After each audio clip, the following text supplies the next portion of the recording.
Hello from London.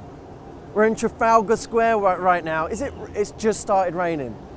We're gonna do this anyway. This is gonna be a quick video, but I wanted to talk about the difference between vulnerability and weakness, because too often I speak to women who conflate the two. They think that vulnerability is weakness by definition. So I thought I'd actually read out the definitions today of vulnerability versus weakness. Vulnerable, get this, susceptible to physical or emotional attack or harm.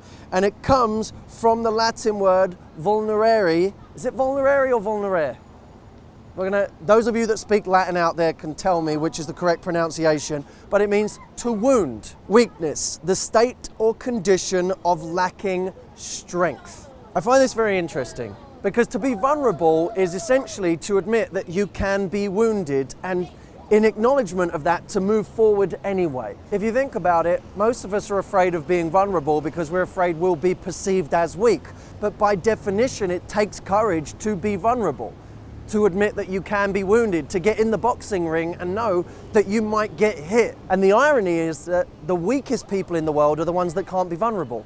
They're the ones that never put themselves up for pain, never put themselves up for hurt. Those of you that are avoiding relationships right now or avoiding approaching that guy because you're afraid that you'll be vulnerable, know that that's not strength. Strength isn't standing in a corner, putting up these walls around yourself and stopping yourself from actually getting hurt in the first place. That's not strength. That's a fake kind of strength.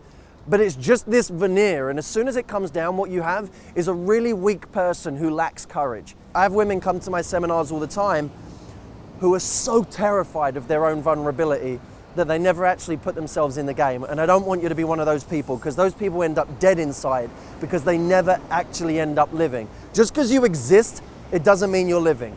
Living is when you're actually putting yourself out there, throwing some punches and acknowledging that you might get hit in the process. And by the way, have the trust in yourself and your own strength to know that you can heal from that you can get over it, that however badly you're wounded, you can pick up and get going again. But don't be so afraid to be wounded that you actually hide away in a corner and never put yourself up for it. So that's it for today, my friends.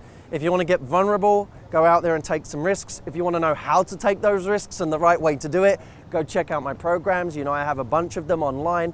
We'll link them up below and you can see what we have available. All right, guys, I will see you soon. Take care. Love you from London. Maybe the next time I see you, I think I'll be in the States. So I'll see you soon. Be prepared to be vulnerable. Be prepared to stand up and stand alone if you have to. Like that blue cock. Best video ending ever.